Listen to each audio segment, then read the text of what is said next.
Bueno, ahí estamos. ¿El PowerPoint se Ujú. ve? Sí. ¿Se ve perfecto? Sí. Bueno, para los alumnos que están, soy Federico Lunate, es la tercera clase que doy del seminario. La tercera vez que participo en el seminario, quiero decir. La primera vez que estuve hablé de ciencia ficción argentina, hablé de Holmberg, de Lugones y Brodischer. Y la segunda participación hablé de distopías posapocalípticas argentinas, donde hablé de El año del desierto de Pedro Mayral y de Plop de Rafael Pinedo. Hoy traje un poco de ciencia ficción y humor, que, como les decía en la primera, en la charla introductoria, no hay prácticamente bibliografía, eh, quiero decir, bibliografía académica, crítica, seguramente por el desprestigio histórico de la ciencia ficción en la academia, que se está revirtiendo un poco, y el humor también, considerado siempre muerte menor, o como la baja cultura, podemos decir. Así que, dos cositas básicas para arrancar, es el origen científico por ahí de la palabra humor, entre comillas, digamos, en la cuestión de los humores. Eh, como los líquidos del organismo vivo, que se relacionó con el temperamento y el ánimo, y ahí que humor también signifique ánimo hoy en día. Y la definición que tenemos hoy en día de humorismo, que es el modo de presentar, enjuiciar o comentar la realidad, resaltando el lado cómico, risueño o ridículo de las cosas.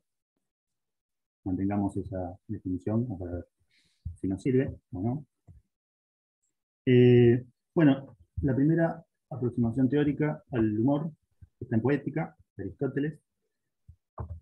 Dice Aristóteles, la comedia es imitación de hombres inferiores, pero no de cualquier defecto, sino que lo cómico es una parte de lo feo. Efectivamente, lo cómico es un defecto y una fealdad que no contiene ni dolor ni daño, del mismo modo que la máscara cómica es algo feo y deforme, pero sin dolor. En Aristóteles comienza eh, esta, podríamos decir, desprestigio del humor, o una visión no muy buena, digamos. En la comedia griega los chistes tenían que ver con el sexo y la expresión, más que nada. Ciudadanos que eran ridiculizados, burlas a los dioses, y eran una mezcla de creencias, sátira y crítica política y social.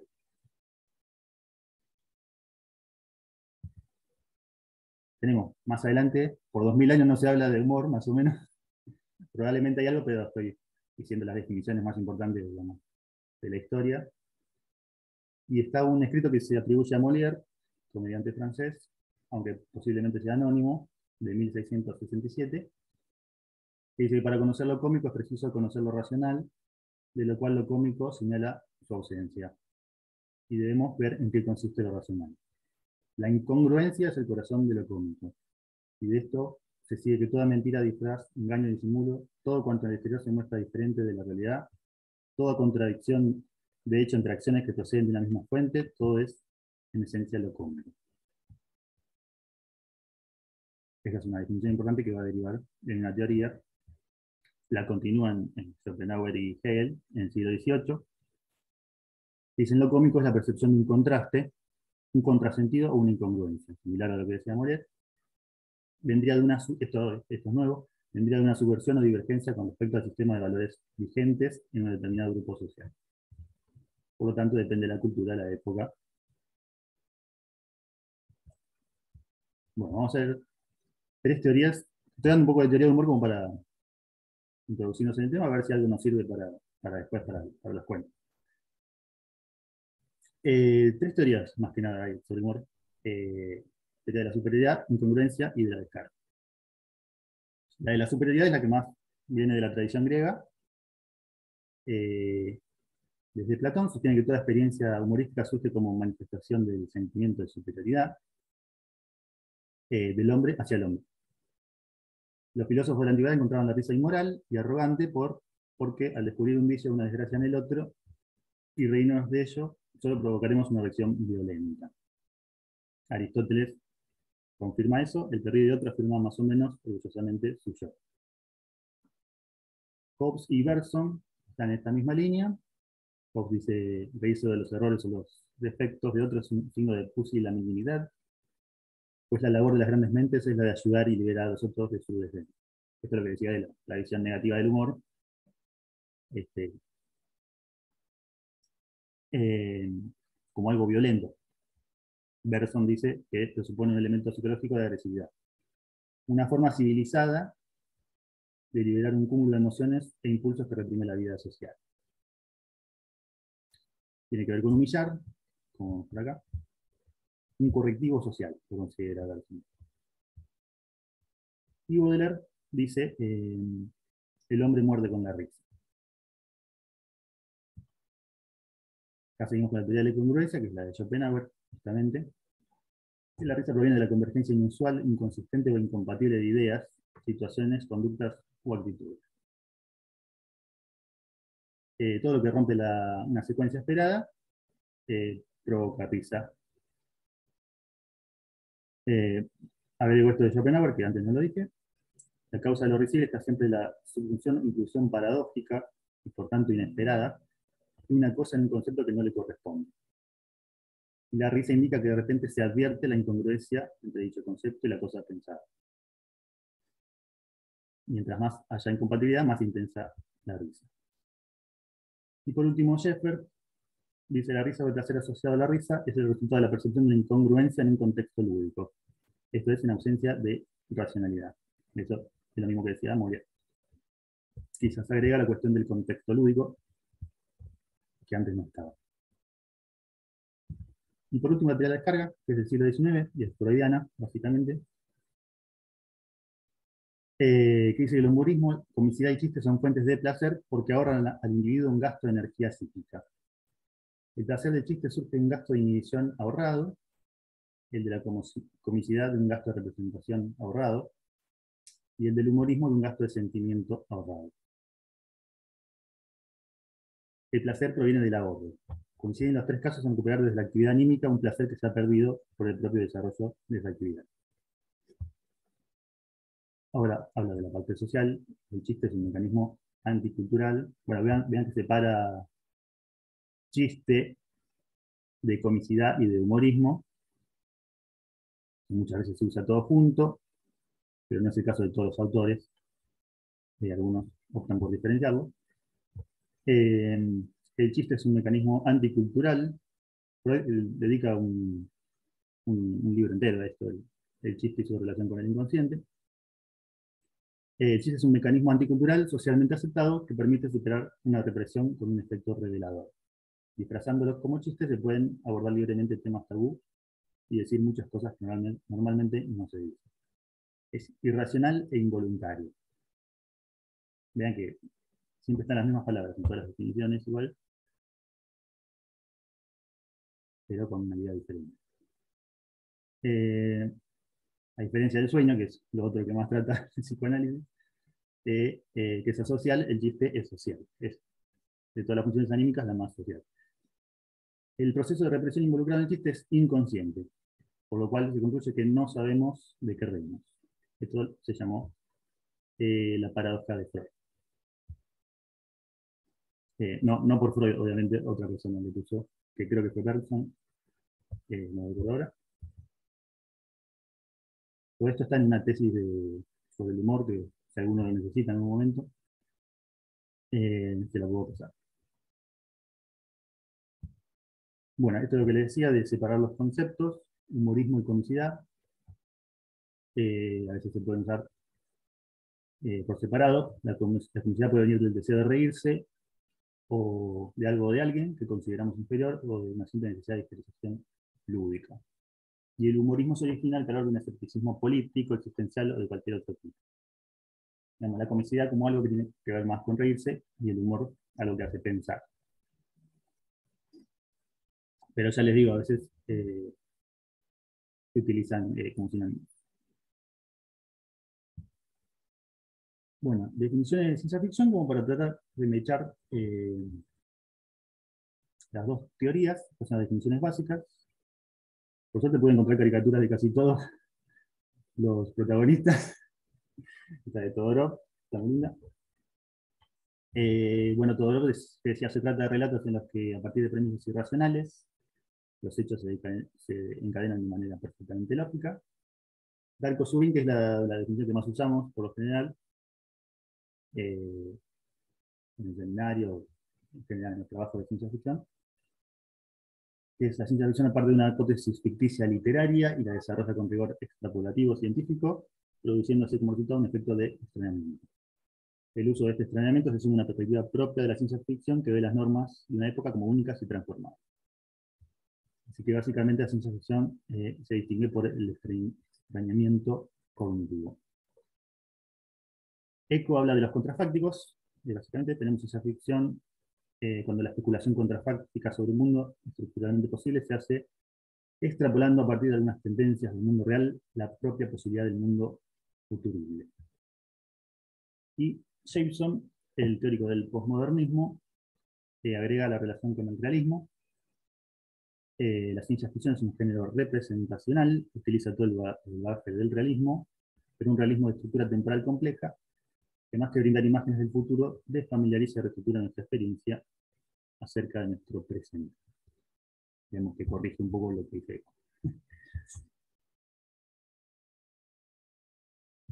Bueno, entonces un cuadrito donde podemos juntar más o menos todo lo que vimos. Sobre lo irracional, bueno, ciencia ficción, premisa irracional, desencadenamiento lógico. El humor demanda conocimiento de lo racional, pues lo cómico señala su ausencia. Sobre la parte social tenemos que la ciencia ficción ve las normas de su época como únicas y transformables, la mirada cognitiva, de la que habla Swin. El humor como mecanismo anticultural. La ciencia ficción desfamiliariza y estructura nuestro presente. Decía Schopenhauer sobre el humor, que es una subversión o divergencia con respecto al sistema de valores vigentes. Eso es prácticamente lo mismo. Y sobre la esencia, digamos, de la ciencia ficción, el extrañamiento mediante la extrapolación y la especulación contrafáctica. En el caso del humor, la incongruencia, el contrasentido, el contraste, la ruptura de lo previsto, podríamos asociar con sentido un contrafáctico, no es exactamente lo mismo, pero vemos que andamos por la zona semántica.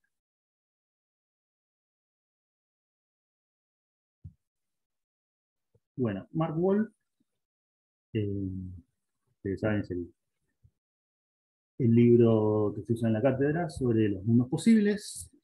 Por suerte, Wolf tiene un capítulo para cada tipo de mundo. El mundo que se les ocurra tiene capítulo. Así que tiene uno también para los mundos como sátira. No es exactamente mundos humorísticos de ciencia ficción, pero es lo más cercano que tenemos como para hacer un acercamiento al tema. Y dice Wolf, aunque habitualmente se habla de sátira como género, la sátira trasciende los géneros, resulta más bien un modo que combina dos elementos. Una perspectiva irónica de un tema histórico y préstamos paródicos de formas literarias. La visión de mundo de la sátira emerge de una actitud crítica hacia el contenido representado. Bueno, dice también que las sátiras contemporáneas ya toman de todos los ámbitos, como hablábamos en el seminario de transmedia o transmedial, ya los préstamos van siendo de literatura a literatura, de películas, bueno, otras formas de arte. Y agrega algo más, que hasta ahora no se ha dicho, que es la sátira política a menudo mide el daño que puede generar la visión de una utopía, revelando de qué maneras estas visiones enmascaran potenciales distopías latentes. Ahí sí ya estamos un poco cerca de la ciencia ficción.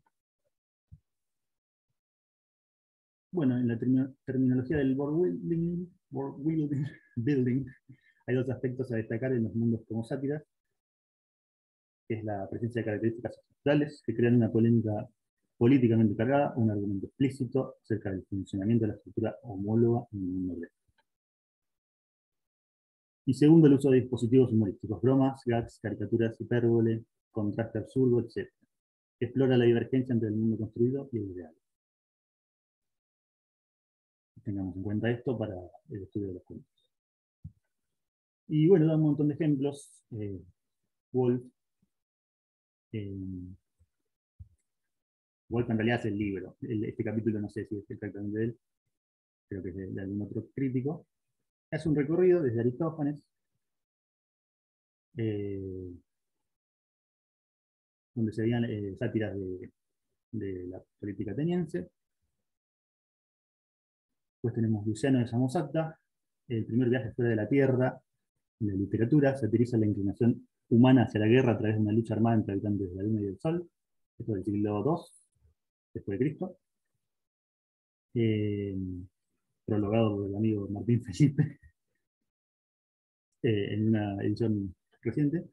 Critica también la negación del placer en pos de la búsqueda de la virtud a través de figuras históricas de Grecia como Platón. Después a Swift, los viajes de Gulliver a Lilliput, un espacio donde el autor comenta la Francia de Luis XIV y la Rusia del zar Pedro. Y parte de la obra incluye una crítica al British Royal Society. Una parte de la obra que tiene algunos elementos de ciencia ficción, platos voladores, una isla voladora.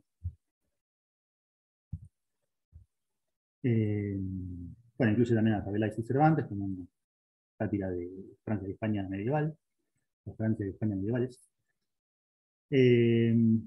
Animal Farm, de Orwell, una sátira del estalinismo, que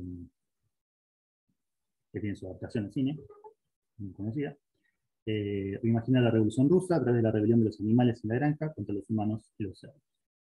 Está la película de Kubrick, Doctor Strangelove, una sátira de la Guerra Fría, que brindó la famosa imagen de alguien cabalgando una bomba atómica, reproducida por Homero Simpson. Menciona también a los Simpsons, a Futurama, Padre de Familia, King of Hill, South Park, contrastes entre el mundo ficcional y el real en temas sociales, expansión del vocabulario de las sitcoms, reflejan los cambios en la familia americana en el siglo XX. Y el último ejemplo que da es el de BoJack Horseman, que es una sátira más específica sobre la fama, la vida hollywoodense. Creo que ya los que veíamos Futurama ya quedamos medio viejos, ¿no? Los alumnos ya no ven estas cosas. Ahora, los Simpsons duraban mucho más. Futurama fue una serie un poco más corta. Y BoJack Horseman está teniendo bastantes fanáticos últimamente. Ya tiene sus propios memes y todo. Bueno, estos son los ejemplos que da Wolf en el capítulo sobre mundos como Sapiens. Bueno, ahora sí, en el recorrido sobre ciencia ficción y humor, voy a dar un antecedente lejano que sería Aristófanes. No fue idea mía. Capana escribe uno de los primeros libros teóricos sobre la ciencia ficción en español, desde 1967, el libro, y en un capítulo da una genealogía que toma de otro autor, que es de Camp, lo toma del Manual Práctico del Escritor, me remonta a los orígenes tan atrás como puede. Entonces dice en este libro, Capana sobre De Camp, es así como destaca De Camp a Platón como un creador de temas del género, nada más que por haber introducido el mito de la Atlántida. Lo más pintoresco es su referencia a las nubes de Aristófanes, la isla aérea Neftelocoquigia es nada menos que un satélite artificial, mientras Sócrates es el sabio loco de la obra. De Camp incluye aquí a todos los pensadores que alguna vez sostuvieron la idea de la pluralidad de los mundos, aunque termina por sentar un verdadero comienzo en el siglo II de nuestra era, con Luciano de Samosata. De Camp viene esta referencia de que Luciano es el que inicia la ciencia ficción, o es la primera novela de ciencia ficción en el siglo II. Bueno, Capana dice que nada que ver lo que dice De Camp, pero se equivocó de obra porque Sócrates es protagonista de las nubes, ¿sí? Pero la isla aérea es de las aves. Eh, Así que revisando un poco estos textos, resulta que nos puede llegar a servir un poco, porque lo que tenemos en las nubes es la primera ridiculización o caricaturización de la ciencia en la figura de Sócrates como sofista. Es una crítica, digamos, a los sofistas como pensadores, pero que además son chantas, digamos, era la visión, una de las visiones que había en esa época sobre los sofistas. Las nubes trata de Strepsíades, que tiene un hijo que es fanático de los caballos, podríamos decir un burrero de la antigua Grecia, que se endeuda por su fanatismo, y bueno, el padre lo quiere mandar al pensadero, el Frontisterion, donde está Sócrates como maestro principal, con la esperanza de que pueda ganar todos los juicios de deudas que tiene. Pero como el hijo no quiere ir, termina yendo Strepsíades mismo. Esta es una ilustración de la comedia. Bueno, entonces tenemos, por ejemplo, esto sería una caricatura, diría yo. De la ilustración, bueno, este es Sócrates. Cuando entra Strepsíades al pensadero, encuentra a Sócrates colgado, porque quiere estar cerca del cielo, donde están las nubes, que van a ser las diosas eh, de, esta comedia, que representarían lo racional, la explicación científica de los fenómenos. Bueno, entonces un discípulo de Sócrates, lo primero que le dice es, hace rato que Sócrates preguntaba que responde cuántas veces salta una pulga, la largura de sus patas, es que el animalillo le había picado en una ceja, Crefonte, y luego saltó hasta la calva de Sócrates. ¿Cómo pudo medirlo? Dice el discípulo, muy ingeniosamente derritió cera, tomó la pulga, metió sus patitas en la cera, y la pulga quedó con sus polseguíes persas. Se los quitó Sócrates, los midió y con eso tuvo el medio de hallar la medida de la línea del salto de la ceja a la calva. Así arranca, digamos, la entrada del pensadero.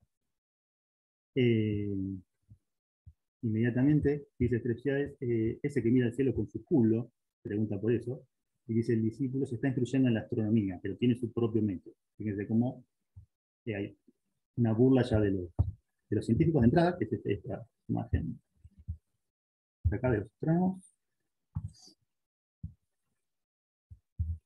Contiene también esta comedia La negación de los dioses, que se ve poco en la comedia, pero está. Dice, ya los dioses no son entre nosotros moneda que corra. Zeus, entonces para ustedes no es Dios. No, no hay tal Zeus, están, bueno, las nubes. ¿Viste alguna vez que lloviera sin haber nubes? Bueno, la explicación científica. Los únicos dioses que reconoce Sócrates son el caos, las nubes y la lengua. No hay Zeus. Y se siguen burlando del pobre Crefonte. Dice, ¿quién dice que no existe Zeus? Bueno, Sócrates y Crefonte, que saben medir las huellas de una pulga. No sirve para mucho la ciencia que nos da. En las aves, vamos a ver si se hablaba de Camp, decía que había un satélite artificial, va a ser un poquito exagerado, pero sí lo que tenemos es, bueno, el Pistestero y el Pide son atenienses, hartos de la vida en Atenas y sus discusiones democráticas, y quieren fundar otra ciudad y encuentran ayuda en las aves. La propuesta es fundar una ciudad en el cielo. Bueno, más allá de que son aves, digamos que está la cuestión de la fábula, y todo eso no es una construcción mágica de la ciudad, sino que se construye con ingeniería y con albañilería, digamos. Hay una construcción científica, digamos, de esta ciudad que probablemente hizo que el campo lo vincule con la ciencia ficción.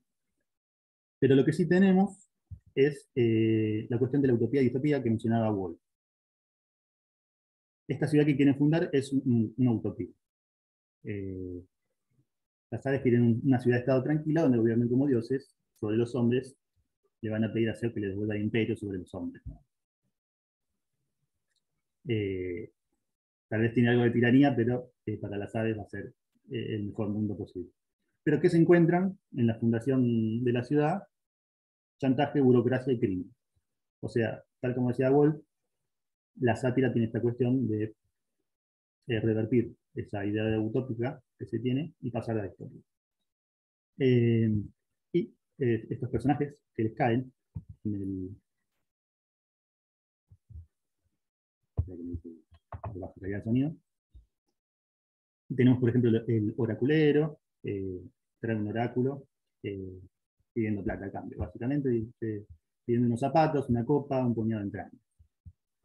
Metón es un geómetra que quiere hacer los planos de la ciudad, dice que tiene reglas para el aire, reglas de instrumentos, digamos, para medir el aire. Cae un inspector. Se está fundando la ciudad, o sea, todavía no hay instituciones, nada, están haciendo el sacrificio de entrada a la ciudad y ya empiezan a aparecer todos estos personajes. El pistetero le dice que es un ñoqui, básicamente. Vos querés tu salario y largarte sin pena ni trabajo. Y el inspector le dice, sí, quiero mi salario, bueno, se lo dan y se va. El vendedor de decretos que quiere implantar las leyes en la ciudad y cobrar por ello. Llega un parricida que dice, tengo un deseo ardiente de ahorcar a mi padre y quedarme con todos los bienes. Creía que se podía en la ciudad, pero el pistetero le dice, no, acá buscábamos otra cosa. Está el delator, psicofante, decían los griegos, que era un oportunista de los juicios. Creo que se dice Carancho, ¿no? Hay una película. Estos abogados se aprovechan los atropellos y todo eso. Así que sería una especie de Carancho de la antigua Grecia. Y dos poetas, uno de los cuales dice que ya tenía las canciones preparadas hace años, y otro que capta poemas de las nubes. Dos chantas que quieren las alas, porque el pistetero en este sacrificio estaba entregando las alas para que la gente llegue a la ciudad o se movilice, digamos. Por eso. Bueno, las comedias griegas suelen tener un final feliz, así que el pistetero logra expulsar a todos, pacta con los dioses, se casa con Soberanía, que es la novia de Zeus, y se logra esta ciudad. Así que bueno, era por exagerado hablar de satélite artificial, pero si le buscamos un poco la vuelta, creo que tiene sentido que lo haya mencionado en la genealogía, y nos sirve a nosotros para la genealogía de ciencia ficción y humor. Bueno, el otro antecedente, saltamos un poco. Voltaire, extraterrestres, viajes interplanetarios y humor filosófico. Otro texto de Capana, este es el que incluí en el programa.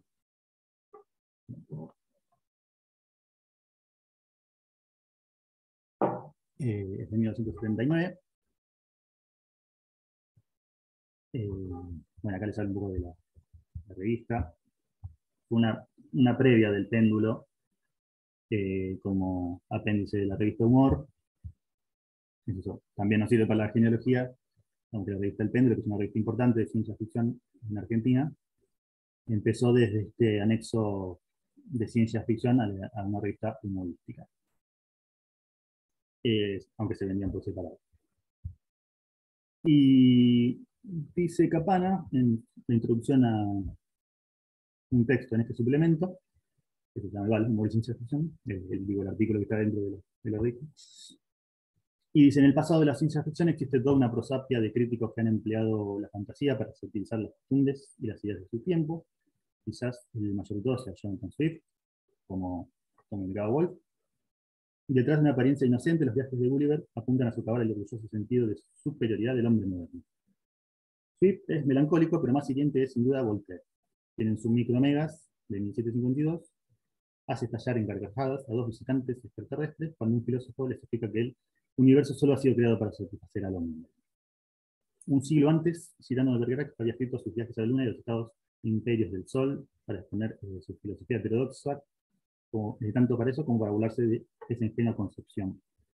Bueno, el de Cyrano de Bergerac no lo encontré. El de Voltaire es mucho más conocido también. Se lo tiene por general como el primer cuento moderno de ciencia ficción. Y el de Luciano era la novela, podemos decir el cuento. Bueno, este cuento de 1752 habla de Micromegas, el habitante de la estrella Sirio, que es un gigante, tiene 38 kilómetros de alto. Bueno, hay cristianos y musulmanes en Sirio, bueno, en los planetas que orbitan. A los 250 años de vida, iba a un colegio de jesuitas en su planeta, donde adivinó por las fuerzas de su inteligencia más de 50 profesiones del clima. Digamos que era un genio de su planeta.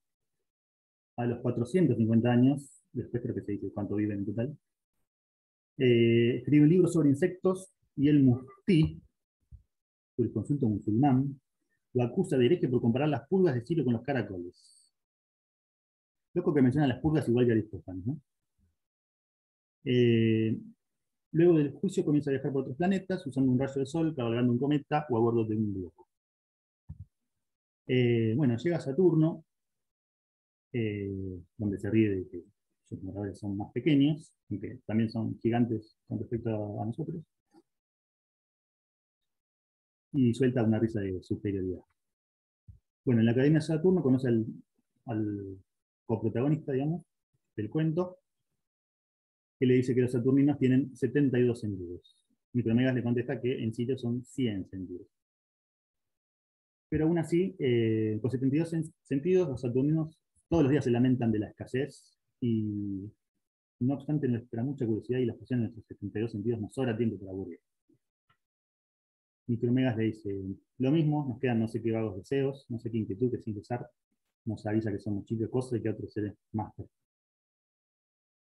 Bueno, también dice, ahí dice cuánto viven en Sirio, 15.000 años, y dice Micromegas que conoció gente todavía que vive más, pero así, y todos se siguen quejando.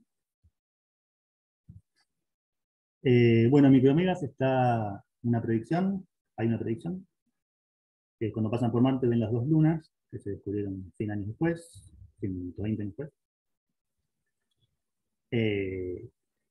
Dice Micromegas que no le sería posible a Marte vivir sin dos lunas estando tan distante del Sol. Bueno, tenía razón.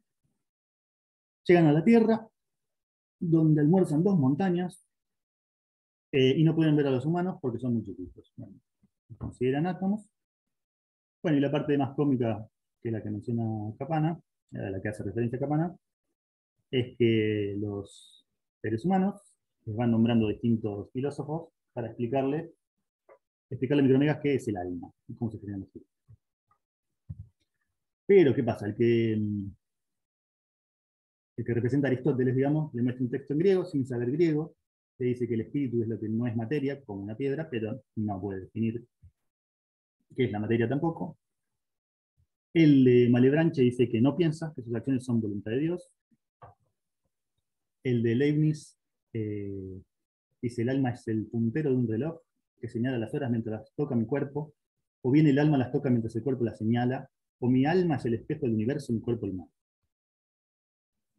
Leibniz, el ideólogo de los mundos posibles, de paso. El de Locke dice que solo piensa a través de los sentidos, y Micromegas dice no era este el menos cuerdo, el que estaría más cerca de tener un poco de sentido.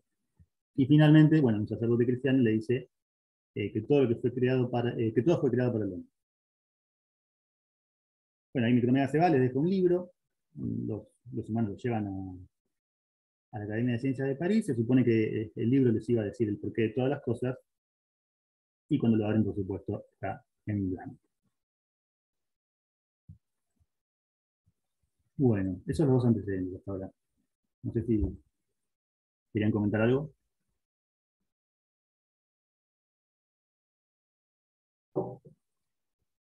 Bueno, sigo en el mismo texto de Capana. Sigue avanzando y ahora sí da algunas categorías para pensar el humor y la ciencia ficción. Entonces tendríamos el humor en la ciencia ficción, presencia circunstancial de rasgos de humor en escritores identificados con el género. Segundo, el humor sobre la ciencia ficción, caricaturas, parodias o sátiras, donde los escritores se burlan del género mismo o de sus colegas consagrados. Y el tercero, que es el que más nos interesa, es el humor de ciencia ficción. Textos con situaciones y efectos humorísticos genuinos que no pueden ser pensados fuera de las reglas del juego del género. Y agrega, no se trata de reírse de las aventuras de un colono de Ganímedes, cuando lo mismo podría ocurrirle en Lanús, aun cuando el humor sea auténtico, será irrelevante que aparezca en un contexto fantástico si puede situárselo por igual en un marco realista. Bueno, entonces circunstancial, parodias y propiamente dicho, digamos. Bueno, acá tengo algunos ejemplos en humor gráfico. Arranqué por los que serían circunstanciales, igual díganme ustedes si les parece que es más de una categoría que de otra. Y tenemos esta donde van unos astronautas se encuentran con Dios en el, no sé, el confín del mundo, y Dios le pide entradas porque subió el precio del material para crear. Yo creo que es circunstancial porque, no sé, se la podrían encontrar, no sé, en otra situación, no sé, en un sueño, en la muerte, qué sé yo. No es necesaria la parte científica, digamos, es accesorio.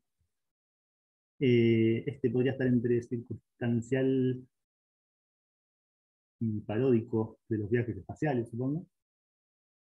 Entendemos Martínez su preocupación patriótica por llevar otras latitudes de nuestra cultura. Acá sí tendríamos ya parodia, no sé si recuerdan esta imagen, es de una escena de Alien, una escena específica. Faltan los videos en esta escena, bueno, Martín, faltan los espaguetis, pero bueno, es de Alien el octavo paso. Esta la vi el otro día, creo que también es una parodia, diría yo, por lo menos en general de las invasiones, más contemporáneo. Bueno, este circuló bastante hace poco, no sé si lo vieron, si lo tienen de las redes. Eh, Está muy bueno cómo juega con los sistemas de referencia o quizás también con la velocidad de traslación de los astros, ¿no? Eh, Estuve buscando las velocidades, la Tierra se mueve a 20 kilómetros por segundo, el Sol a 200 kilómetros por segundo, y curiosamente la galaxia se mueve más lenta que el Sol, son 110 kilómetros por segundo. O sea que tiene sentido que lo que se vaya alejando sea la Tierra, digamos, y no tal vez que aparezca la galaxia, digamos, en este alejamiento del perro.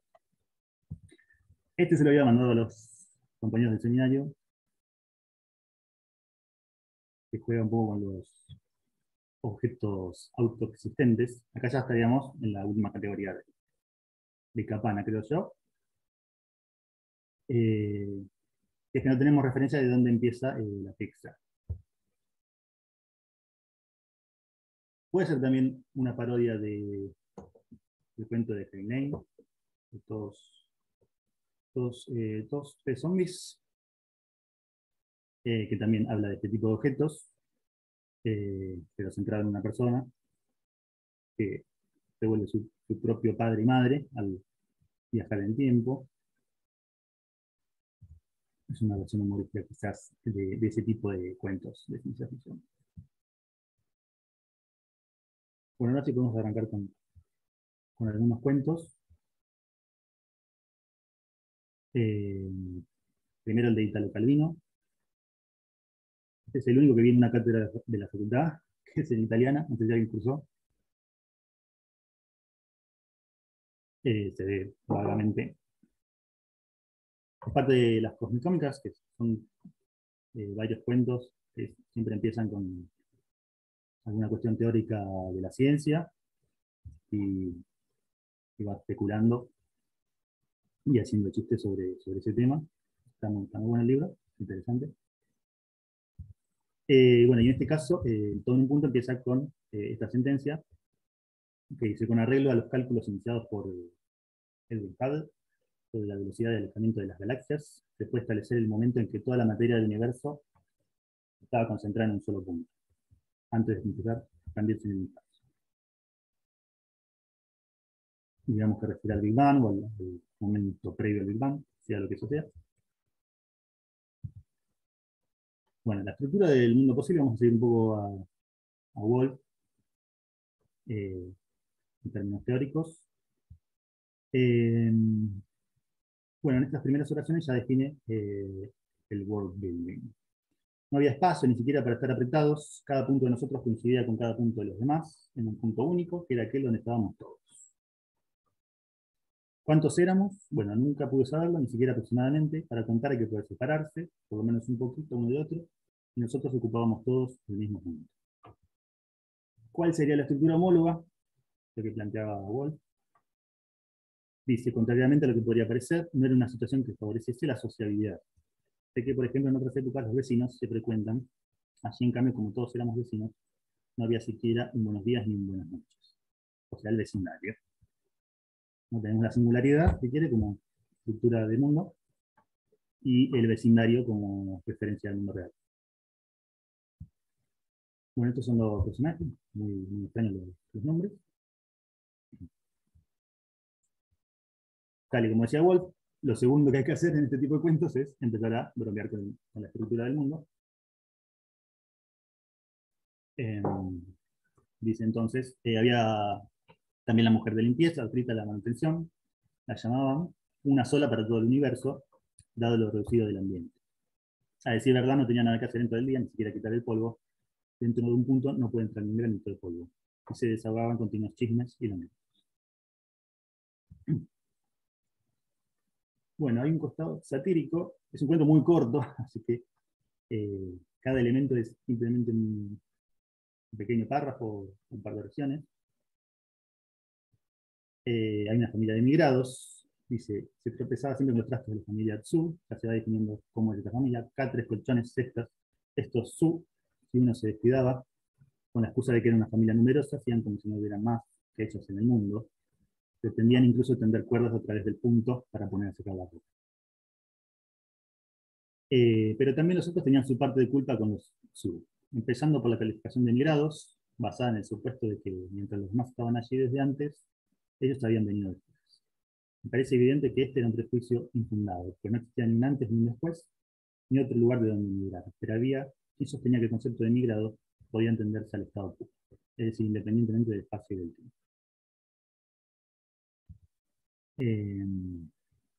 Bueno, sigue la cuestión de la sátira. Cuando por casualidad dos de nosotros se encuentran en la parada del autobús, en un cine, en un congreso internacional de dentistas, se pone un congreso internacional de dentistas de la singularidad anterior al Gran, y se ponen a recordar aquellos tiempos. Nos saludamos, a veces es alguien que me reconoce, a veces yo reconozco a alguien, y de pronto empezamos a preguntar por este y por aquel, aunque cada uno recuerde solo alguno de los que recuerda al otro. Y así se reanudan las disputas de una época, las maldades las estamos haciendo. Bueno, más de este micro vecindario. Hay una sola referencia a Italia, referencia a cualquier parte de la Tierra en realidad, pero bueno, Italia por el autor. Dice, me entero que el señor Robert tiene una representación de material plástico en Pavia. Está tal cual con su diente de oro y los tirantes floreados. La primera descripción que da de este personaje, Berber, dice, cuando volvemos allá me dice, habrá que fijarse para que esta vez cierta gente quede afuera. Discriminación. Usted me entiende, esto Su hubiera querido contestarle que esta conversación ya se le ha escuchado a más de uno, con el añadido, usted me entiende, el señor Bernard. Estaba pensando de qué año era el cuento, de 1963. Para pensar en contexto de posguerra. Bueno, hay una alusión, esto también como parte de la estructura, a esta teoría del Big Crunch, o universo cíclico. Dice que quede bien claro a mí la teoría de que el universo, después de haber alcanzado un grado extremo de enrarecimiento, volverá a condensarse y que por lo tanto nos tocará encontrarnos en aquel punto para recomenzar después, nunca me ha convencido.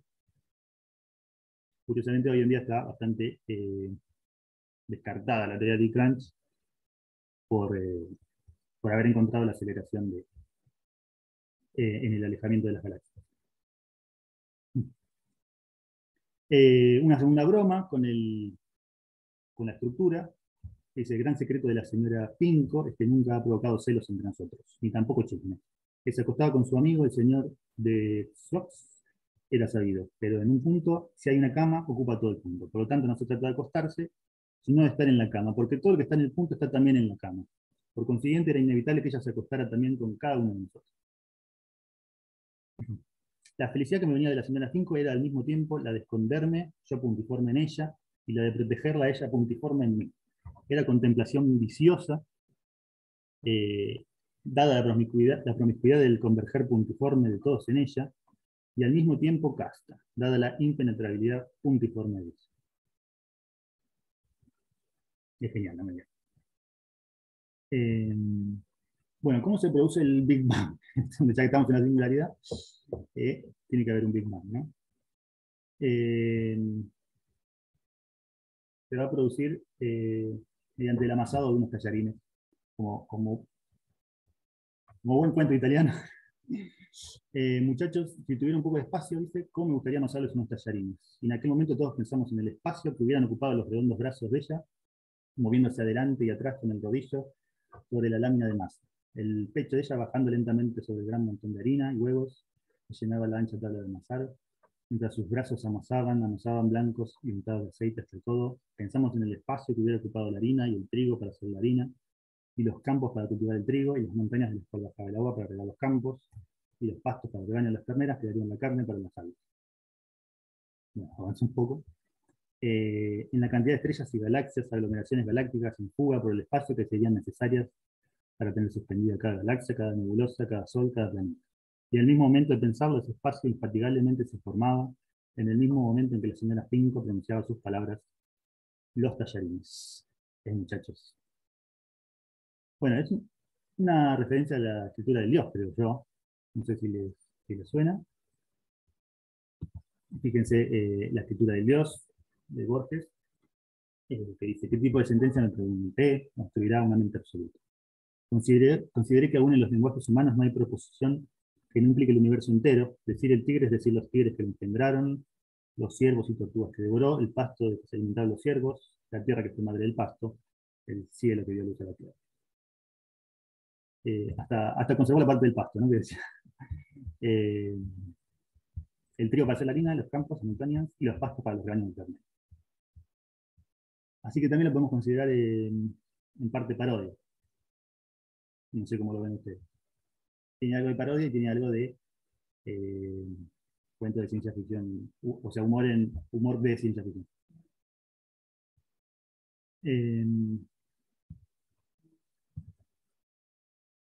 Bueno, esto es un poco más sobre el cierre, pero va de lo mismo, ¿no? Muchachos, ¿qué tallarín les serviría? Los campos de trigos y las señoras Finco dispersas por los continentes de los planetas que amasan sobre los brazos sentados, generosos y marinados. Bueno, en resumidas cuentas, el world building está centrado en paradojas o contradicciones, ¿no? No hay espacio, pero están todos, no hay tiempo, pero hay épocas, no hay espacio-tiempo, pero hay migración, hay manutención, pero nada que limpiar, vecindario no hay sociabilidad, pero tienen conflictos sociales, ocupan el mismo espacio, pero son impenetrables, básicamente eso es. Y la parte satírica, o la microsátira, estaría en la mezquindad, las clases sociales, con mínimas descripciones de los personajes, ¿no? Los dientes de oro y los tirantes, el catre y el tendedero. Pienso yo que tiene que ver con hablar de un carácter atemporal de los conflictos, no sé, lo que yo propongo, si quieren me pueden decir otra opción. Y sobre la señora Finco, es la única que se menciona, digamos, la amistad y el amor como salida del cuento, digamos. No sé si como una propuesta de salida de esos conflictos o simplemente como una gracia. La señora Finco es como la figura de Dios, supongo yo, se dice de ella, está perdida en la singularidad donde están todos, se habla de gente olvidada, pero ella es la única que no se sabe dónde está. Hasta que se nombra la señora Finco, todas las conversaciones van a parar siempre allí, y entonces de golpe se dejan de lado las mezquindades y uno se siente como elevado por un entumecimiento beatífico y generoso. Y además produce el Big Bang, ¿no? Con los tallarines, así que andaríamos por ahí. ¿Qué les parece el cuento? Madre, ¿sí? Digamos, no creo que fuera lo más importante para Calvino, pero bueno, tiene en esta cosa de las contradicciones, tiene eso, ¿no? Es decir, no hay espacio, pero se habla de una cuerda para tender la ropa, o sea, digamos, es inevitable, pero bueno, eso también para mí me quita un poco el placer, o sea, podría haberlo hecho más atenido a la ciencia, a la física, ¿no? Qué sé yo, no sé, pero son gustos. de, de tender la cuerda en el punto, en la singularidad. Claro, de plantear el espacio donde no hay espacio, es decir, digamos, hay obviamente y no puede salir de eso, ¿no? Es decir, esta gente no podría pensar el espacio cuando no están en el espacio, es decir, todo eso de falta de verosímil, digamos, que tiene, pero bueno, yo no sé si sería evitable Claro, y forma parte, cómo haces para hablar de... O sea, sí, claro, la aproximación que da es como sin lógica, digamos. O sea, como ruptura sí, sí, del principio de no contradicción. exacto, sí, sí, sí, Es la única vía que sí. tiene. Como... Claro, por eso, porque digamos, se mete con un punto y que no tiene dimensiones, no tiene, o sea, no tiene nada. Entonces, la cuestión es cómo, y pasa mucho en la ciencia ficción, ¿no? A veces cuando, o este tipo de textos así, que se toma un mundo posible muy complicado luego de desarrollar, sin contradicciones, y bueno, y ocurre lo de la cuestión de la inverosimilitud. Pero bueno, acá como está puesto en función del humor, de alguna manera zafa, o sea, prefiere hacer el chiste y no mantener la congruencia, justamente. Bueno, estamos en eso, ¿no? La incongruencia. Es correcto. Exacto. Eh, ¿Algo más? ¿Seguimos? Bueno, listo con Calvino. Vamos con el de Dick, la guerra contra los espinosos. 1964, cercano al de Calvino. Bueno, comenta Dick sobre el cuento. Bien, somos invadidos una vez más, y humildemente por una forma de vida absurda. Mi colega Tim Powers me dijo una vez que los marcianos podrían invadirnos simplemente poniéndose sombreros ridículos, y ninguno de nosotros lo notaría. Es algo así como una invasión de bajo presupuesto. Supongo que estamos en un momento en que nos puede parecer divertida la idea de que la Tierra sea invadida, y por eso este es el momento apropiado para que ellos realmente lo hagan. Bueno, es una manera de decir que va a ser una parodia de la invasión, de una invasión extraterrestre. Un momento en que nos puede parecer divertida la idea de que la Tierra sea invadida. Divertida, claro, quizás un poco por eso, porque ya estaba un poco agotado el tema de las invasiones, y estarían hartos también un poco de la posguerra, de la Guerra Fría. Bueno, tenemos estos personajes. Sí, David.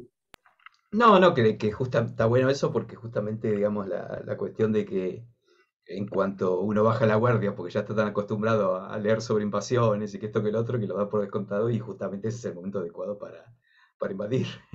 Y es un poco lo que pasa acá, más allá de todo lo demás del tamaño y eso que es muy cómico, ¿sabes?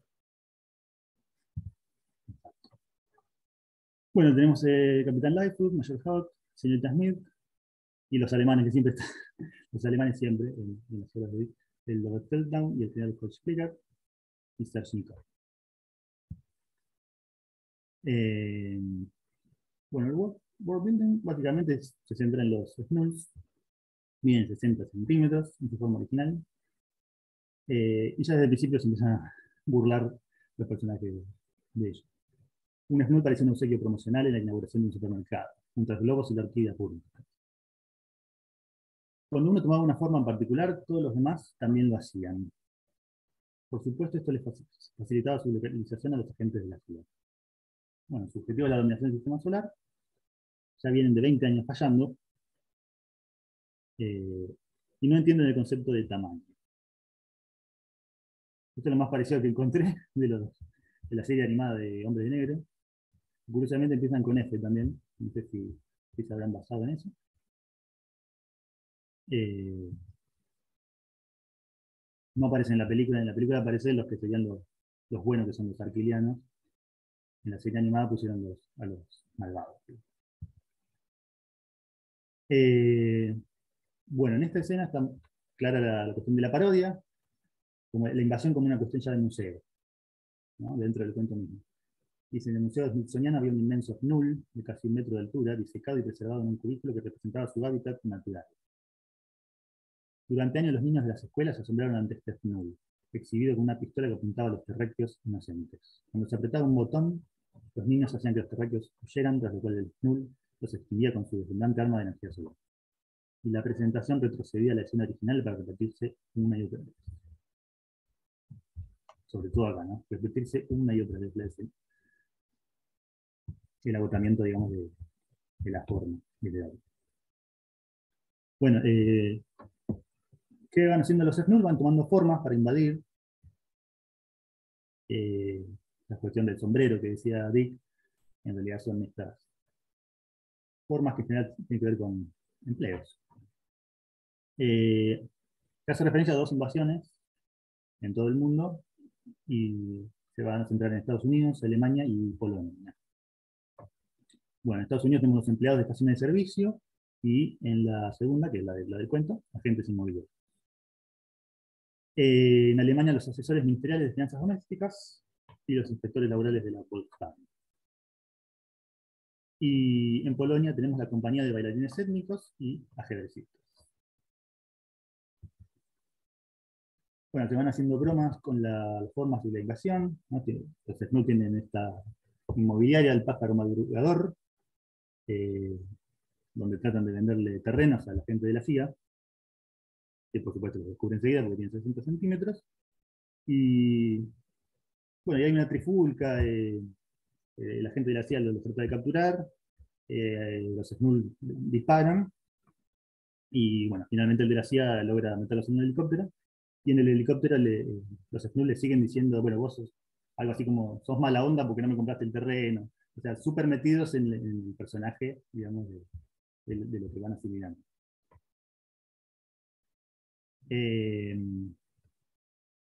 Bueno, se dice, se habla sobre las armas que venían usando, dice uso de la ciencia al servicio de la destrucción, en especial en la técnica médica. Infección virósica suspendida en el pegamento del reverso de las multicolores estampillas conmemorativas. Acá diría que por ahí era gracioso en ese momento, pero después sucedió con el Anthrax. Prácticamente lo mismo. El traslado Sí, sí. de virus en las cartas. Ujú. No sé si había sucedido por esa época. No sé si No, tenés idea. no recuerdo cuándo fue lo del Anthrax, la verdad. No, el Anthrax fue Fue en 2000 a posterior a esto. 2010, Sí, sí. después de las Torres Gemelas. Bueno, en Polonia, por ejemplo, estaban los ajedrecistas que tenían específicamente, usaban la apertura del plan de reina, una apertura frágil, es decir, lo siguen volaseando y volaseando. ¿Qué hacen los humanos ante la invasión en cada país? Bueno, Estados Unidos dice, pactamos la entrega de Utah, porque ya están cansados de la guerra. No sé si hay alguna cuestión extra de chiste ahí, Gaby, decime vos, como, no sé, como lugar No, la verdad prescindible. que sí, la verdad que no sé, Bueno, lo hace único que eso. bueno, que Utah está en los mormones, pero es el Ah, lugar de origen de los mormones. John Smith pero en fue, cuanto, yo pensaba por ahí en cuestión de recursos y eso, no, tiene, tiene minerales y bueno, en realidad ahora es un centro de tecnológico tremendo, ¿no? Salt Lake City y todo eso. Pero la verdad que no sé, yo lo único que puedo pensar, no sé, esto de los mormones, que causaron muchos problemas. Y se fueron ahí porque tuvieron que ir de la Unión porque no querían dejar la poligamia y finalmente cuando entraron como Estado tuvieron que dejarla de lado. claro, Pero está esa los mormones no costumbre querían dejar la original. poligamia y hubo quilombo político. Claro, entonces tuvieron que ir de los Estados Mm. Unidos y fueron hacia el oeste, al wilderness, y se asentaron en Utah. Mirá. Ahí hicieron su vida, pero después cuando quisieron entrar como Estado a la Unión tuvieron que dejar la poligamia de lado, porque eso la nación no lo aceptaba. Bueno, Esa es un poco quizás venga la por ahí, cuestión. no sé. La verdad que no sé. Eh, bueno, en Alemania también dice la zona que invadieron los Snuls, que es Frankfurt, la destruimos. y se mueren todos los Skrulls en el proceso. Y la segunda, de la operación Kung Futter, no sé si alguien sabe alemán, como para darnos una idea,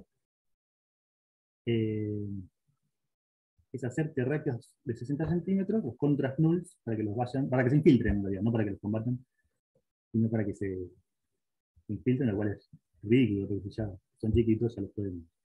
No necesitan infiltración, ¿no? O sea, es doblemente ridículo. Y en Polonia dicen, bueno, vamos a esclavizarlos para que planten árboles. Bueno, las formas de. ¿Cómo hacen para crecer? Lo descubren por azar prácticamente. Logran ir subiendo de altura. En el primer caso, dice el de la CIA, está fumando un cigarrillo, y dice, sí, extendiéndole el cigarrillo. Ese es nuestro secreto. Cada vez le dice, ¿ustedes crecen fumando eso? Dice, sí, es nuestro secreto. Uno crece si fuma cigarrillos.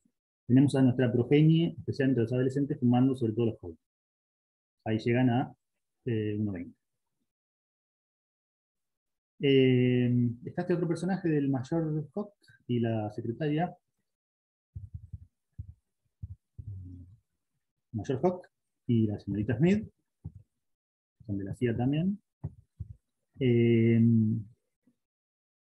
deciden irse a un refugio antinuclear, algo por el estilo, un refugio subterráneo. Antes de eso agarran una botella de whisky escocés, pero se lo olvidan. Entonces cuando los Skrulls logran liberarse de la gente de la CIA, después de este crecimiento, llegan ahí a las oficinas y encuentran el Scotch. Lightfoot dice, bueno, esto los va a destruir, pero los destruirá. Se toman una botella y llegan a 1,80. Ahí ya estarían en el tamaño humano, digamos, en el que podrían pasar desapercibidos. Y el último crecimiento, que es el cierre de cuento, es el encuentro con la señorita Smith. Esta pareja había decidido ir al refugio subterráneo, pero después el mayor Hawk va a buscar el Scotch que se había olvidado, y en ese momento, bueno, los Skrulls encuentran a la señorita Smith y no se sabe qué pasa en el cierre, aunque se presume que pasa algo sexual. Bueno, en ese momento ya aumentan a 2,5 metros, 2,5 metros, y ya dicen los humanos, no se preocupen que ya están liquidados, porque ya los vamos a descubrir por grandes, ¿no? Bueno, hay algunas interpretaciones sobre este final, algunas las encontré en el Philip K. Dick Review, que tiene reseñas de los cuentos. Una dice, The War with the Skrulls, bueno, que es una broma más que nada. Se trata de un movimiento en 3 pasos, un movimiento vulgar en 3 pasos hacia el coito. Primero uno fuma un cigarrillo, el otro se toma un escocés, finalmente está con la chica. O sea que sería un chiste verde, para decirlo en resumidas cuentas. En philipdick.com, que también tiene sus reseñas, dice drogas, alcohol y sexo. Puse los signos de pregunta porque no se habla de drogas, en realidad podemos decir el tabaco es una droga, pero bueno, en todo caso es una sola. Y los del sexo ya les digo que no se menciona, pero bueno, sí podemos presumir que se trata de eso. Y dice, los ritos de iniciación de la humanidad, de los niños humanos, en paralelo a una historia sobre alienígenas. O sea, una escalada adolescente, que es lo que refiere en la parte del cigarrillo. Uno que se fuma cigarrillos, tenemos a nuestros adolescentes humanos. Se menciona también en Philip Dick Review que puede ser una sátira del sexismo de los años 50. Los personajes están construidos de una manera muy exageradamente machista. Los de la CIA y también la chica que busca, que está como indefensa, que necesita un hombre para que la defienda, y por eso la cuestión de que van al refugio subterráneo. Así que está bastante exagerado. Hay una cuestión, el mayor Hawk, por ejemplo, es como un machista conservador, porque le dice, tapate que incomodas a la gente en la oficina. Está muy, muy exagerada las escenas que refieren a la señorita Smith. También puede ser que tenga que ver con la parodia del sexismo en el cine de clase B, que es también lo que tiene que ver con el agotamiento de las invasiones extraterrestres, donde, acá les puse un ejemplo, donde siempre había el rapto de una chica o una cuestión de taquilla, siempre se mostraba alguna cuestión con alguna mujer. Así que está en la parodia de las invasiones, está entrando un poco ese sexismo de las películas. Y la última posibilidad, que la sugiero yo, que en inglés es Fools, con doble O, es bastante parecido a Fools, los tontos, digamos, y bueno, que tiene que ver con esta asimilación humana que les hace perder la guerra. Mientras más se parecen, digamos, más pierden. Había algo de eso en Humanis también, pero era una asimilación corporal y no mental. Y en este caso es como que se va asimilando cuestiones culturales, y que se puede llegar a leer paralelamente con ese cuento. No sé si algo más sobre este cuento.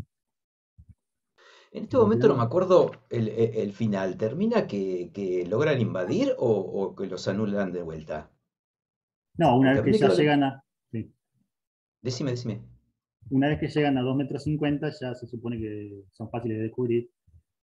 Ah, pues es que Y a mí me otra quedó la vez que. impresión y, digamos, la cuestión, claro, en ese caso era que los tontos eran los humanos, porque cuando le empiezan a dar Pero es que estas cosas, sí, pero es que se refiere, yo creo que sí, porque o sea, los tontos son ellos, pero asimilan a los humanos. ¿Entendés? O sea, se le está diciendo tontos a todos, digamos. Sí, sí, sí. En su derrota está parecerse, digamos, su derrota está en parecerse a los humanos. Entonces, si ellos son los Claro, tontos, claro. me parece que va por ahí la cosa. No sé si voy a poner un poco de yerba. No sé si hay algún comentario más.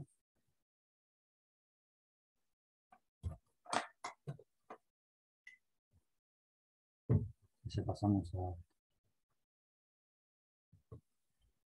Si hay algo en el chat, díganme porque no me sale. O sea, veo que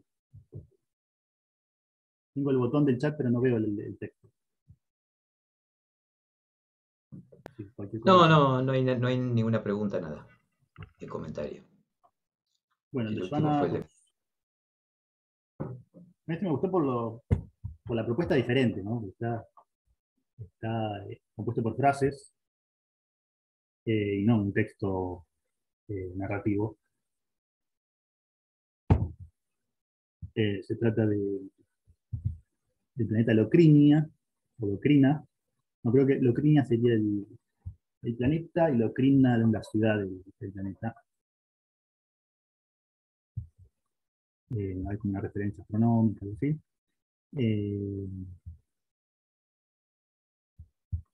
Y se recomienda un manual para más información. Y se dispone por lugares, ¿no? En el hotel, en el hospital, la reunión o la fiesta, excursión, teatro, y después tenemos cumplidos, insultos y finalidades. Lo que hice fue reordenarlo un poco para entrarle al mundo posible.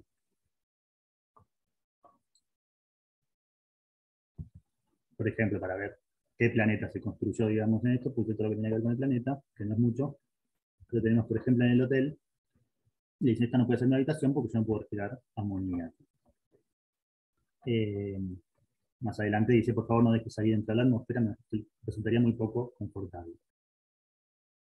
Pueden ser dos cosas, igual. Puede ser que sea una atmósfera de amoníaco en el planeta, o que el hotel esté calibrado para distintas atmósferas. Aunque supongo que refiere a la del planeta. Y si me voy a sentir muy cómodo con temperatura, Sí. sí. Sí, no, yo creo que me parece que quizás al hablar de planeta está hablando de diferentes planetas, ¿me entendés? Como casos así de que, bueno, un planeta tiene amoníaco, Vos entonces, fuiste más por o la en esa segunda, yo habitación. también. A mí me gustaba más pensar en eso. Sí. A mí me parece más que está hablando del planeta ese que figuró al comienzo, que está hablando de qué frases se pueden usar cuando uno va a planetas, entonces los casos son más Que va diversos. a planetas. Claro, como que si usted va a un planeta y pone ejemplos de situaciones, No, pero la si no, no habitación con la muñeca. aclararía, no Eso es lo aclararía el raro. planeta. No, a mí me parece que Eso es es lo raro. para la gente que va a ese lugar específico. Ujú. Porque después los otros, claro, quizás eso, que esté todo adaptado a ese planeta, Me parece que son habría que ver. Yo lo tomé más humanos. como una generalidad, pero no me di cuenta Los que como viajan son bueno, humanos por esta cuestión sí, sí, de los Kelvin, que es nuestra temperatura, sí, digamos. sí, sí, sí, A ver, hay algo que es que claramente los humanos no son los únicos que viajan, Claro, ¿no? claro, claro. Reciben otras razas extraterrestres y debe haber habitaciones para las diferentes razas. claro. Una Yo me tiene, reía porque justo en Interstellar, ¿no? En el planeta a donde los lleva el astronauta que miente, precisamente se respira amoníaco. Y hay toda una escena en que se pone en riesgo precisamente porque se está envenenando con amoníaco. Justo. en uno de los planetas posibles, digamos, que Exactamente. se plantea para vivir. Sí. Sí, sí, yo lo primero que pensé era eso, como que la habitación estaba calibrada con una atmósfera específica, pero no necesariamente la del planeta, sino para distintos. Y que puede haber un error de habitación, como suele pasar. En generalidades dice, ¿a qué hora sale la luna? Hay luna, es esta la luna llena. Yo pensaba por ahí que es difícil dudar si vos ves un satélite, digamos, sería difícil dudar. Como que podría estar pasando algo raro, como un meteorito, o un disparo, no sé. Para mí hay que pensar que no todos los satélites son tan redonditos, esféricos Claro. como nuestra luna, Claro, ¿no? pero la confusión entre qué Sí, puede estar, entre un meteorito y un satélite, por ahí. sí, quizás el problema acá también son los tonos, ¿no? Porque es un diálogo. Eh, Podría ser, ¿es esta la luna llena? Como diciendo eso nada más. Ah, ¿Me entendés? El problema con esto es, sí, es cultural, ¿qué es cultural. qué tono usás en el caso esta de las preguntas de la luna, ¿no? Sí. Pero eso uno tiene que agregarlo, ¿no está? Pero este texto va en la línea del encuentro cultural, digamos, o sea, ¿no? Sigue Sí, siendo, sí, digamos, la onda de Arrival, aunque no solo desde el lenguaje, sino más general, ya, digamos. sí, sí, ya una etapa ya de contacto entre muchas Claro. civilizaciones. Bueno, y la diplomacia interplanetaria, esta frase que está en casi todas las categorías que lleven al consulado. Bueno, sobre la anatomía de estos seres de Locrina, o quizás otros turistas, no sé. Eh, ¿Eso es usted? ¿Eso es usted todo entero? ¿Qué cantidad de ustedes hay allí? Yo también ahí me iba un poquito por las ramas y primero pensaba en que era una cuestión holográfica, ¿viste? Por ahí estaba recortado el. Pero como está en una reunión, pues creo que tiene que ver más con un cuerpo muy otro, digamos, Sí, con sí, una a forma mí me muy, parece también. demasiado rara como para interpretarlo. Claro. ¿Es usted tóxico? Los humanos no nos generamos, cambia usted de color, es una cuestión camaleónica, está usted preñado. En el hospital dice mi recurso de alimentación está en el sistema del cuerpo, estas extremidades no son mías. Eh, en excursiones dice usted no es mi guía de la bípedo. Eh, en el teatro puede usted deformarse un poquito más hacia abajo, de vuelta, ¿no? Extrañamiento del cuerpo. No fue mi intención sentarme sobre usted, no me di cuenta que este asiento estaba ocupado. Esta está buena, mis ojos solo son sensibles a la luz cuya longitud de onda oscila entre 3000 y 7000 Angstrom. Por ahí está pasando algo que no lo puede captar el ser humano. Sobre la cuestión cultural. Bueno, en el hotel dice, por ejemplo, esta es mi compañera, no se trata de una propina. Mozo, esta comida todavía está viva. En la reunión es comestible, yo no. Mi compañera no es comestible. No como comida viva, no como bebidas vivas, como todo por el lado. No como plomo en el hospital. ¿Eso será una cuestión de alimentos o de medicina? ¿Qué dicen ustedes? No, yo supongo que es ¿Comen cuestión de plomo alimento. o la medicina Pues, es plomo? no, y bueno, ahí Y ya, podría viste, ser. entramos. Habilita Sí, la. sí, sí, sí, Habilita. sí. Pero Eh, bueno, es como una cuestión de alimentación, pero sí, de nuevo, ¿no? Es complicado, es una frase muy corta y complicado ver qué contexto está planteado. abre sentido, abre sentido. En el teatro, bueno, más de esta cuestión cultural, estoy imaginando esto, o sea, no poder agarrar, no poder entender, digamos, qué está pasando. Se supone que debería imaginarlo, me debería preocupar el agua que hay en el suelo.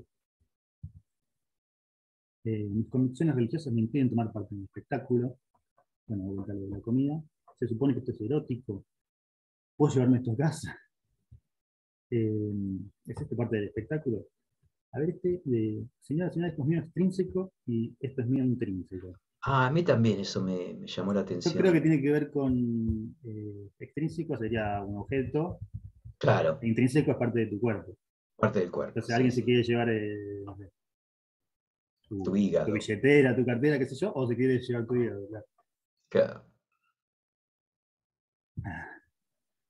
Eh, Excursiones, ¿a qué hora se arroja la princesa despechada al volcar en erupción? ¿Podemos participar? Bueno, por la cuestión sexual, ¿es así como copulan ustedes? ¿Se supone que esto es erótico?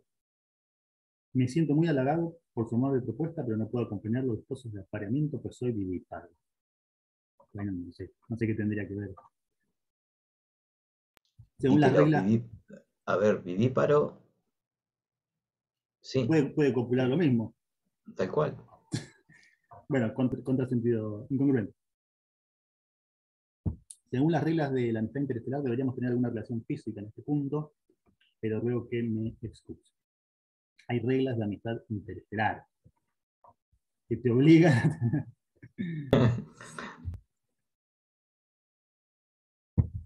De tecnología no hay casi nada. Está la cuestión de la máquina de gravedad. Por favor, no apague la gravedad mientras uso la unidad de reclamación de residuos. Y en la reunión dice encantado de conocer a su clon, que podría ser tecnológico o no. Pareciera que sí, ¿no? Que hay alguna cuestión de alguna tecnología de clonación, pero no sé, podría ser una forma de reproducción también, no tecnológica. Sí, sí, sí, sí, natural. Habilita, abre sentido también. Por favor, condúzcame hacia el mamífero inteligente más cercano.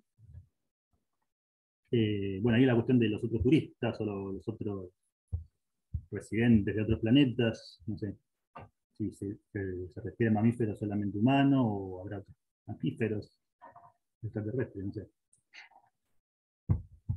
Eh, y este que es rarísimo, o qué magnífico natatorio, percha de apareamiento, espectáculo preparado, fenómeno involuntario. No tengo ni Sí, sí, idea. sobre todo la última frase, un fenómeno involuntario, no tengo la menor idea a qué se está refiriendo. Te deja totalmente eh, atónito. Bueno, los cumplidos tenemos, es usted más que antes, su cabello es falso, si se descubre los pies me desmayaré. Este vale en la Tierra también. No hay lugar, es seguro que usted estará aquí mañana. Eh, Usted es siempre el mismo, ustedes son cada vez más.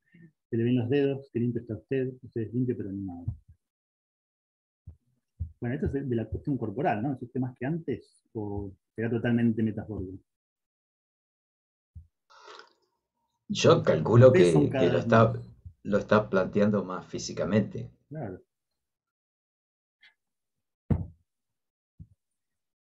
Bueno, y los de cierre, que dice, me podría dar el segundo volumen de su fábrica llamado Fisiología, Ecología, Religión y Costumbre de los Latinos, no importa el precio, o sea, no me sirvieron para nada las frases. Y el último de todos es, no puedo comprender las leyes físicas que operan en esta singularidad cuántica. Por favor, lléveme al consulado pandimensional terrestre en el momento inmediatamente posterior a él. Esto de lléveme al consulado, que lo repite tanto, es porque, digamos, esa cuestión de los yanquis en el exterior, que cualquier problema, lléveme a la embajada. Claro, ¿no? ¿Entendés? Yo creo que está jugando con eso, porque ellos, Llévenme a la por lo menos embajada. hay muchas alusiones a esa cuestión de que enseguida cualquier problemita, la embajada, por supuesto, te va a proteger. Claro, todo lleva problemas. Cada 2 minutos lo dice. Bueno, algo más sobre Jana Rus.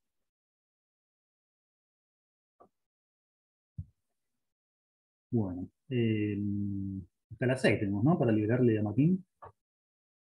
podemos dar una pequeña introducción argentina y seguimos la Creo que era próxima. creo que era hasta 6:38, ¿no dijo él algo así? Sí, Sí, seis y pero media, pero hay que liberarse era un antes. 8 que quería hacer un cero. Hasta Ah, seis y cierto. media, hasta 6:30, yo a las 6:30 ya tengo que entrar en Perfecto. en Sí, la No, pues tenemos. yo iría dejando un poquito antes para que acomode. Sí, sí, sí, Sí, pero sí, igual hay siempre. tiempo. Sí, sí. Sobre todo porque quizás algunos se. Bueno, igual es otro. Les va a parecer que el Zoom ya está abierto o algo así. Sí. No, no pasa nada, ¿eh? Bueno, ponemos una pequeña introducción y nos queda la clase que viene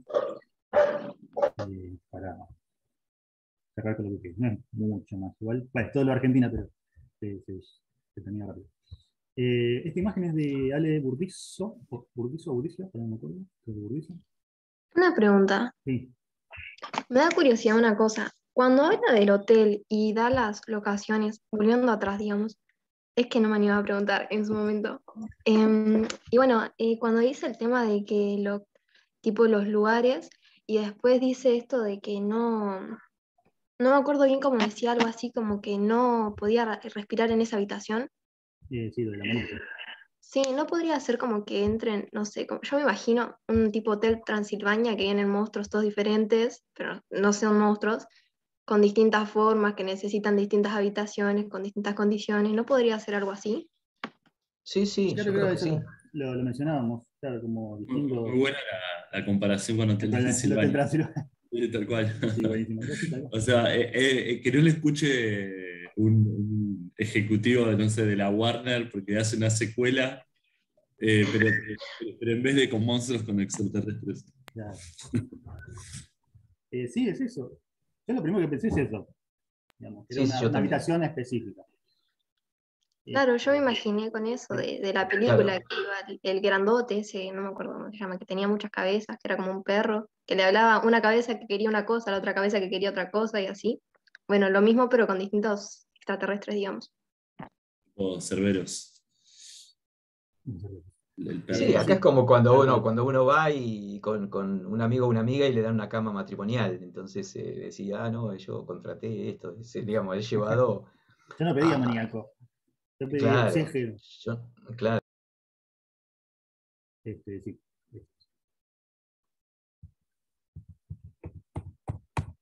¿Qué les decía? Bueno, Y después con respecto a lo de sí. extrínseco e intrínseco, me imaginé, que capaz también estoy equivocada, perdón, que vuelvo con esto. Me Sí. parece como que puede ser como, no sé, ya que son como extraterrestres, alguno que tenga un tipo de telepatía y se meta en la cabeza y le esté pensando algo y le conteste. No sé, se me Ah, ocurrió. Y tipo, no, esto es mío, salí, salí. Y el otro, ahí muy, sí que sea otra parte del cuerpo. muy bueno. Sí, sí, también eso. No había Porque es pensado. bastante críptica la cuestión. Sí, sí. Claro, intrínseco es mental, directamente. Claro. Muy bueno. Ahora sí termine, no tengo nada más. No, y sobre todo porque dice, estoy imaginando esto, dice en otra parte, ¿no? Como que parece Sí, que sí. sí, la experiencia del teatro tiene algo que ver con meterse en la cabeza del espectador. Igual, genial que participes. Lo mismo a los demás. Claro, Eh, si participan, siempre mucho mejor porque hace podemos. más rica la casa. Claro. Así que sin miedo. Sin, que es mucho mejor así. Ahora voy a pensar en Hotel Transilvania. Ahí está. Eh,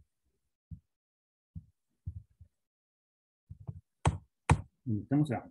Bueno, les decía, el ilustrador este es un ilustrador argentino, que hace todos estos paisajes futuristas en ciudades de Buenos Aires.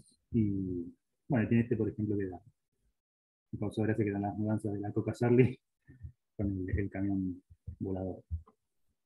Tiene otro también con propaganda de Cinzano, todo muy loco. Bueno, como para dar una introducción de este tema en literatura argentina, eh, tenemos la cuestión de caras y caretas. Eh,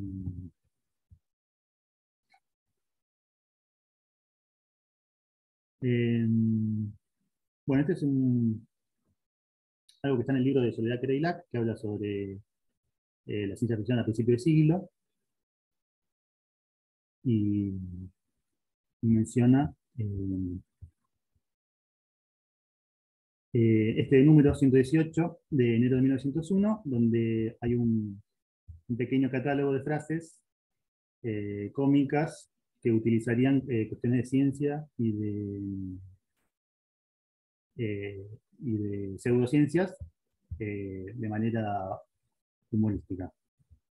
Vamos a hacer una pequeña pausa. Una Sí, mini sí. pausa. Mm, ahí algo. Aprovechen para ir a hacerse un mate o café o algo.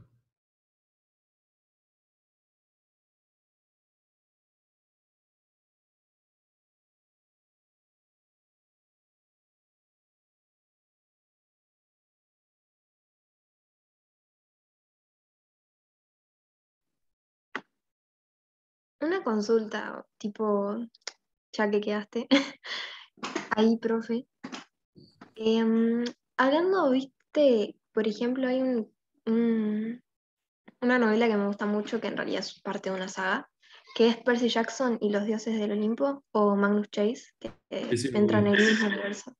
justo ahora ¿Cómo? hacían una adaptación nueva, ¿no? Una serie. Sí, en realidad están haciendo con Disney, pero ya había una con Fox, que es muy mala, la verdad es muy mala. O sea, yo me enamoré de la película cuando la vi y dije, no, qué buena película, tengo que leer el libro. Tenía, no sé, era re chiquita. Y cuando leí el libro y volví a ver la película, dije, no, es mucho mejor el libro. Bueno, pero sirvió para que vos pudieras llegar. Así Claro, que, olvídate. Sí, pero así, viste, porque en realidad fue como que vos ves la película y decís, esto está muy bueno, pero cuando lees el libro tiene más cosas que la película y llega a otros puntos más, wow, vos decís, fa, está bueno si hubiese sido más parecido al libro, porque el libro mete como más cosas, pero está buena la película, hasta ahí. De entrada está buenísima, después cuando leíste el libro no está tan buena. ¿Se podría usar eso como para poner como un mundo posible?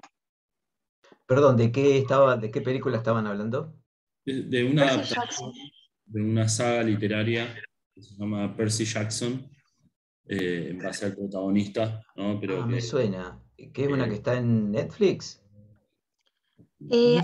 Las de Fox estaban, me parece, antes en ¿Son Netflix y películas ahora o están series? Porque hay una serie medio como detectivesca de ciencia ficción que ahora no me sonó el nombre, pero no, quizás no sea esa. sí, sí, sí, podría entrar en la lógica de los mundos posibles, básicamente como un mundo posible en el que los dioses griegos existen, claro. que cuando llega la modernidad encarnan, ¿no? en diferentes humanos. Así que sí, podría ser un mundo posible, digamos, cómo es la caracterización de ese mundo, digamos, con esas cualidades. Eh, Sí, de hecho hay que pensar bueno, es inevitable que haya un mundo construido. Así que, digamos, siempre van a encontrar un mundo posible en una sí, obra. Lo que tienen que ver es cómo está construido y bueno, qué propiedades tiene y ahí claro. ya tiene, hay un Por espectro ejemplo, pensar inmenso. qué pasa con las otras religiones, Mm. ¿no?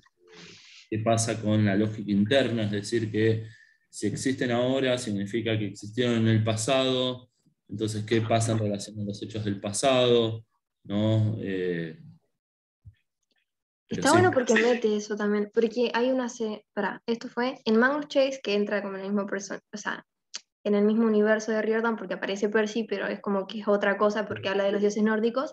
También meten claro, eh, a los musulmanes, creo que son los del Hijab, son los musulmanes, ¿no? ¿Verdad? sí. Bueno, El- la religión. Y sí, dicen algo así como que ellos no pueden decir que no existe o que existe.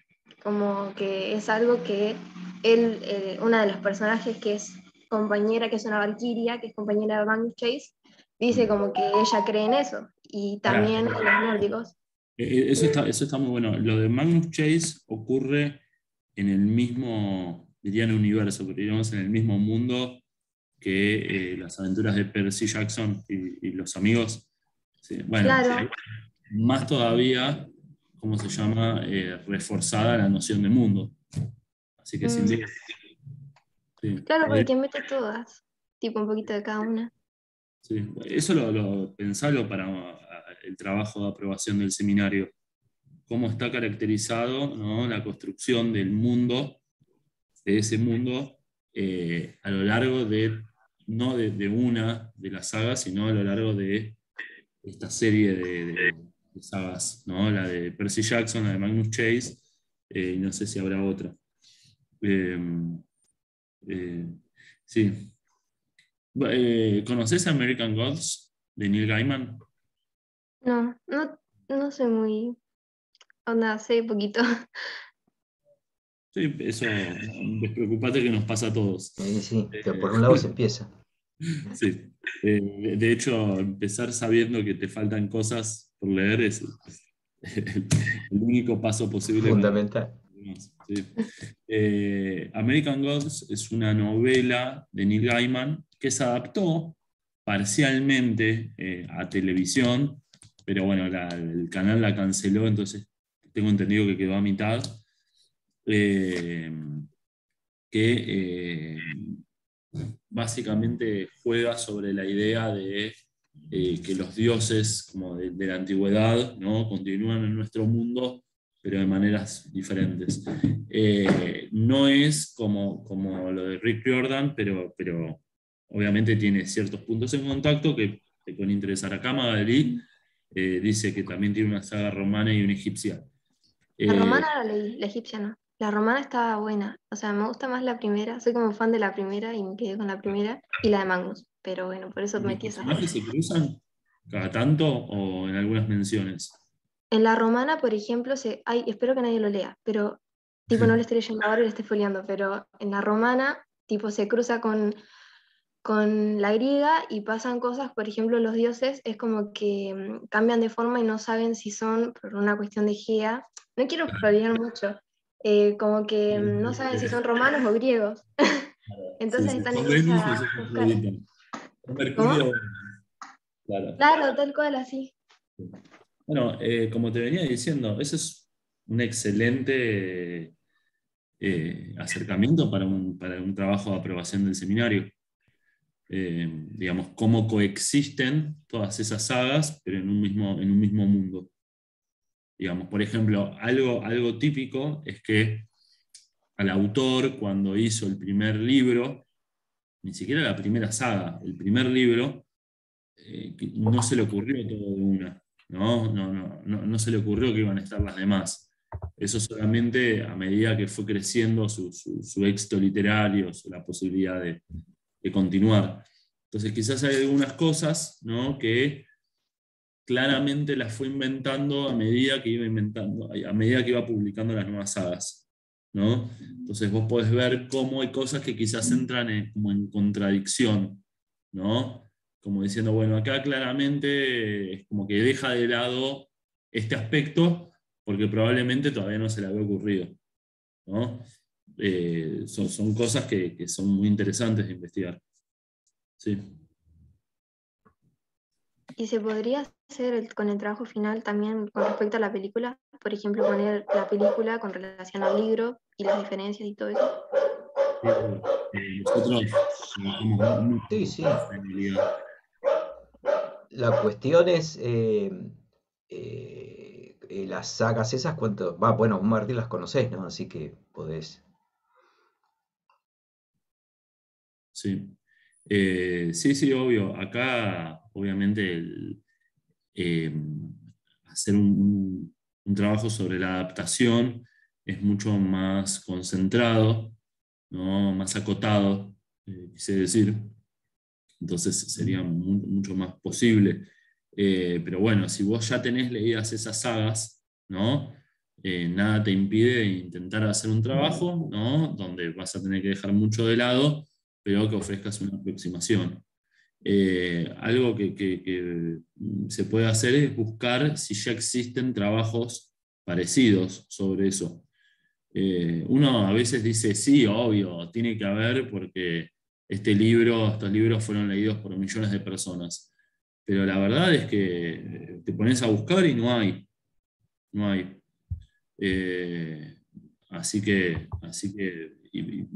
Y en cuanto a la selección del tópico, a mí me parece genial. Yo hice un trabajo una vez sobre una lectura como general de la saga de Harry Potter, leyéndola como policial. Y me encantó hacer ese trabajo, ¿no? Me puse a buscar y no había nada. Es tan masivo, es tan global, que a veces como que pasa por al lado de la academia. Así que alguien lo tiene que hacer. Vos fijate si alguien lo hizo. Si lo hizo, te va a servir para citar en tu trabajo. Y si no lo hizo, ¿por qué no vos? Sí, está bueno. Sí, igual probablemente me meta con Magnus, tipo la parte de Percy, y cuando empiezan a aparecer Jason y Paper, no sé si dice Piper o Paper, soy medio bruta para el inglés, pero bueno, todas esas tres sagas me parece que va a estar bueno. ¿Piper se escribe? Se escribe Piper como ¿Con doble E? P, no, con doble P me parece que era. A Entonces ver, Pepper. Si hay una sola E, es Pepper. Sí. ¿Pero con I o con I? así me parece que era. Ah, sí. Claro, es pimienta. Sí, Pimienta. sí, sí. O así, no me acuerdo, hace mucho no lo leo. Sí, No es lo mismo, pero si es con E, es pimienta. sí, ¿Es un nombre también? Porque era el nombre de la chica. Es un sobrenombre, a claro. Ah, veces. entonces puede ser, sí, Sí. la Piper. Sí, La pimentosa. claro, sí, la picante. Sí.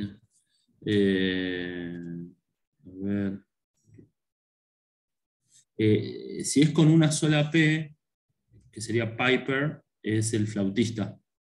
Esa es la otra opción. Por eso cuando dijiste, me imaginé que puede ir por ese lado.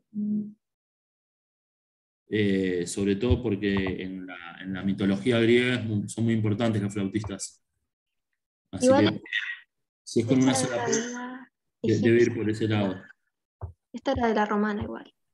Piper es con I. Ahí lo busqué. Piper McLean. ¿Con Con dos. doble P o con una? Con una P es Piper. ¿Qué significa? Ah, Piper, entonces. Sí, sí. Ah, Sí, flautista. Sí. Fíjate si en algún momento usa alguna especie de instrumento de viento, porque probablemente lo haga. Puede ser, perdón que me meta, puede ser lo del flautista No. de Hamelin, que Claro. Piper tiene como el don de atraer con la voz y lo del flautista también sería como atraer, hacer Ese, que sigan Sí, sus sí. órdenes. esa es una excelente hipótesis, porque efectivamente el flautista de Hamelin en inglés se dice Piper. Así que tiene que ser eso. Sí. Sí, debe ser alusión al flautista de Hamelin. bueno, me voy a poner a releer las sagas, así hago el trabajo. Excelente. Bárbaro. Bueno,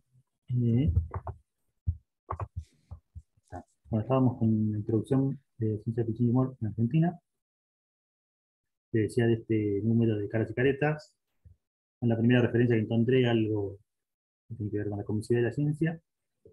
El catálogo del Sport Ultra Intelectual, de librería Politipo, Foto 5, Calco, Telefonografía H2O, de Buenos Aires Tierra.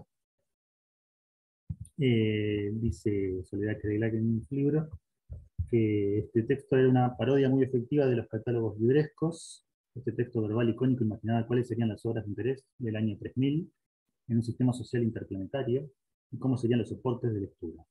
Los títulos buscaban generar comicidad, llevando al extremo los cruces entre ciencia oculta y ciencia materialista, y en esas parodias jugaba un papel importante la ambición de los espiritualismos científicos de alcanzar a futuro la verdadera síntesis de todas las ciencias en una única ciencia. Bueno, entonces lo que está en negrita son la exploración del catálogo, las entradas del catálogo, perdón. Dice, por ejemplo, ciencia, la vivisección de las fibras sonoras de un cerebro pensante, obra dividida en 200 tomos, escrita en lengua cósmica por Milton Crookes. Crookes, el inventor de rayos catódicos, que también era de la corriente metapsíquica, o sea, era esotérico, digamos, también, o pseudocientífico, más que esotérico. antecesora de la parapsicología. Eh, Puede ser alguna referencia también a literaria, a Holmer, que tenía en cuenta que las filigranas de cera, donde la memoria sonora se grababa en el cuerpo humano, ¿no? La cera del oído. Es, Sí. es un asco ese cuento. Sí. Te da asco por lo que hace con la cera del oído. Es terrible. Bueno, va por ahí, creo, la disección de las fibras sonoras. Sí. Como que anda por ahí. Otro dice, filos, foto o la fotografía psíquica, sumario, la última palabra de la psicografía aplicada a la criminología, amplificación de las ideas vagas. Psicografía era esta habilidad de escribir en trance o a través del subconsciente. Como por ejemplo Parravicini, que había un argentino que había dibujado supuestamente las Torres Gemelas incendiadas, y la Estatua de Libertad también.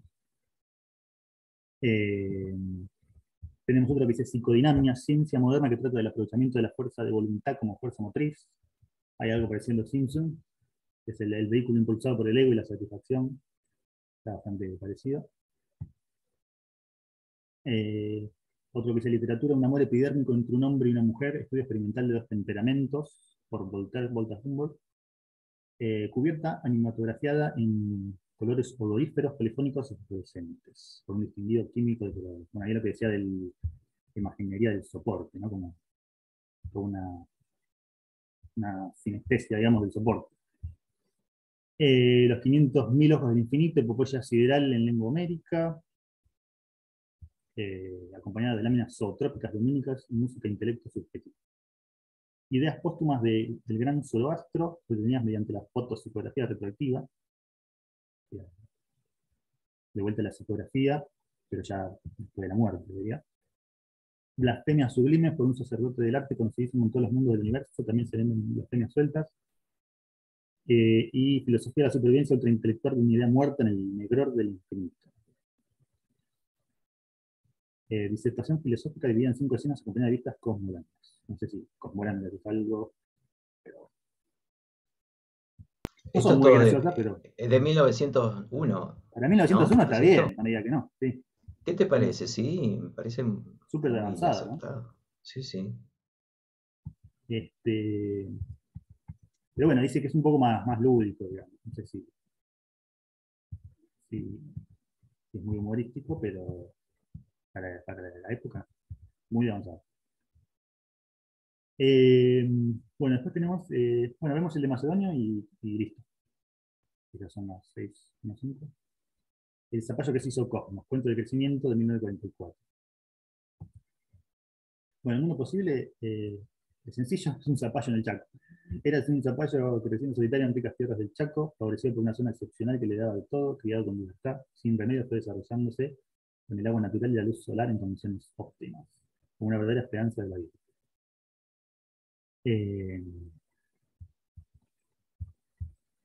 Pero la historia externa, voy a leer esta parte final, pero bueno, pero la historia externa es la que nos interesa, ya que solo podrían tratar los azorados habitantes del Chaco que iban a verse envueltos en la culpa zapallar absorbido por sus poderosas raíces. Bueno, básicamente crece el zapallo y se responde de alguna manera, pero hay entremezcladas como ciertas alusiones yo creo que a la guerra mundial. Vamos a ver. ¿De qué año es este cuento? 1944. Ah, claro. Último año. Último año. Ya me dio una legua de diámetro cuando llegaron los primeros hacheros mandados por las autoridades para seccionar del tronco. Venimos tranqui por ahora. Que desistían por la fatiga de la labor por los ríos estelonantes de ciertos movimientos de equilibración. Equilibración también ahí está jugando un poco con las palabras, como se juega ahora. Impuestos por la inestabilidad de su volumen que crecía por saltos. En la desesperación de verse la bahía encima se piensa en sujetarlo con cables. En vano, comienza a divisarse desde Montevideo, desde donde se divisa pronto lo irregular nuestro, como nosotros de aquí observamos lo inestable de Europa. Ya se presta a absorberse el río de la Plata. Esto es raro porque es como que hay una referencia geográfica, ¿no? Lo irregular nuestro, pero como del terreno. Pero habla de lo inestable de Europa, ¿no? Me parece que tiene que ver con la guerra, sobre todo por lo que va a venir ahora. Dice, como no hay tiempo de reunir una conferencia panamericana, Ginebra y las cancillerías europeas están advertidas. para controlarlo. Cada uno discurre y propone lo eficaz. Lucha, conciliación, suscitación de sentimientos piadosos en el zapallo, súplica, armisticio, que es todas referencias ahí. Se piensan hacer crecer otro zapallo en el Japón, mimándolo para apresurar al máximo su prosperación hasta que se encuentren y se entredestruyan, sin que empero ninguno sobrezapalla al otro. Esto como lo de los Fnulls que querían hacer los alemanes, los contra-Fnulls. Bueno, acá se propone hacer un contra-zapallo. Y el ejército y Einstein dice, frente a la Facultad de Medicina, alguien que insinúa purgarlo, llegaba demasiado demasiado urgente el momento en el que lo que más convenía era mudarse adentro, porque ya no iba quedando un mundo fuera del zapallo. Y Einstein sería como dónde está la ciencia cuando hay un problema, ¿no? Como la guerra. Digamos. Aparte que se había culpado a Einstein por el tema de la bomba atómica, quizás tiene algo que ver con eso. Sus poros ya tienen 5 metros de diámetro, ya 20, ya 50. Parece presentir que todavía el cosmos podría producir un cataclismo para perderlo. Un maremoto o una hendidura de América. ¿No preferirá por amor propio asfixiarse ante ser metido dentro de un zapallo? Esto lo marqué lo de la hendidura de América, antes decía, como no hay tiempo de reunir una conferencia panamericana, deciden los europeos, ¿no? Algo así. Y acá dice que la hendidura se podría producir algo parecido a la hendidura de América. Es raro, hay como una referencia ahí, América, Europa todo el tiempo. El sexto, el cosmos desata en el paroxismo el combate final. Despeña formidables tempestades, reacciones insospechadas, temblores de tierra quizá reservados de su origen por si tuviera que luchar con otro mundo. O sea, ya es el cosmos el que se defiende. Estamos en esa escala. El alma de cada célula dice despacito: yo quiero apoderarme de todo el stock, de toda la existencia en plaza de materia, llenar el espacio y tal vez los espacios siderales. Yo puedo ser el individuo universo, la persona inmortal del mundo, el latido único. Nosotros no lo escuchamos, nos hallamos en la inminencia del mundo de zapallo, con los hombres, ciudades y las almas adentro. Está poniendo como un poco poético, podría decir, ¿no? La persona inmortal del mundo, el latido único. Por ejemplo, acá dice, ¿por qué no configurar el escorpión, el pino, la lombriz, el hombre, la cigüeña, tu señor, la hiedra, inmortales? Y por sobre todo el zapallo, personación del cosmos, con los jugadores de póker viviendo adentro y altercando los enamorados. Son el espacio diáfano unitario del zapallo. Ah, no sé, a mí no suena como. Me está poetizando un poco. Y el cierre, en cambio, es como más filosófico, más metafísico. Practicamos, sinceramente, la metafísica cucurbitácea. Nos convencimos de que, dada la relatividad de las magnitudes todas, nadie de nosotros sabrá nunca si vive o no dentro de un zapallo, y hasta dentro de un ataúd, y si no seremos células del plasma inmortal. Tenía que suceder. Totalidad, todo interna, limitado, inmóvil, sin relación, por ello sin muerte. Historia externa del zapallo resolviéndose entero el cosmos, eso cesar la externalidad, de donde nos viene el amor. Me resultó difícil no pensar en Calvino, por esta cuestión del cosmos, pero en realidad esto sería el de Calvino es la singularidad que después se produce el Big Bang. En este caso es una absorción del cosmos todo.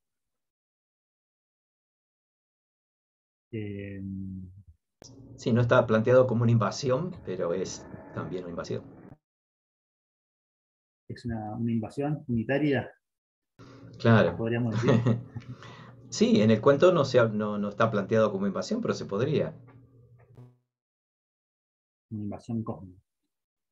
Y había Cucurbitácea. con la metafísica cucurbita, una novela de Ward Moore, Más verde de lo que crees. No sé si te acordás, que era un pasto que iba cubriendo todo el mundo. ¿A mí me preguntás? Sí, sí. Yo no la conozco. Cualquiera. Eran en Estados Unidos, empezaba a cubrir todo el pasto. Como se cubría primero Estados Unidos, Rusia invadía, mandaba un ejército, aprovechaba, digamos, que Estados Unidos estaba débil, digamos, pero todo el ejército ruso se hundía en el pasto. O sea, el pasto se los tragaba. Entonces quedaba, ya, Estados Unidos y Rusia eran los primeros que caían, digamos. por una cosa por otra, y después iba cubriendo toda América, finalmente los otros continentes, y quedaban pocos sobrevivientes, que eran todos científicos, en un barco.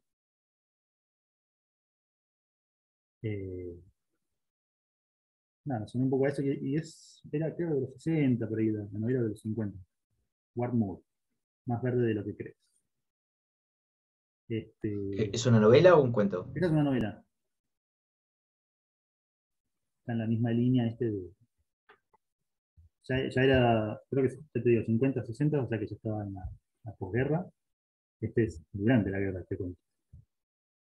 Pero estaba, digamos, en el imaginario. Supongo, esa idea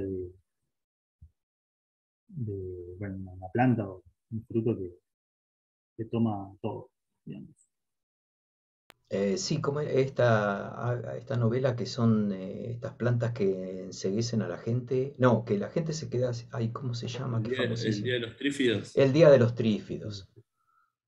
Muy buena novela. Y creo que está la película y que también estaba bastante bien. Hace muchísimo la vi.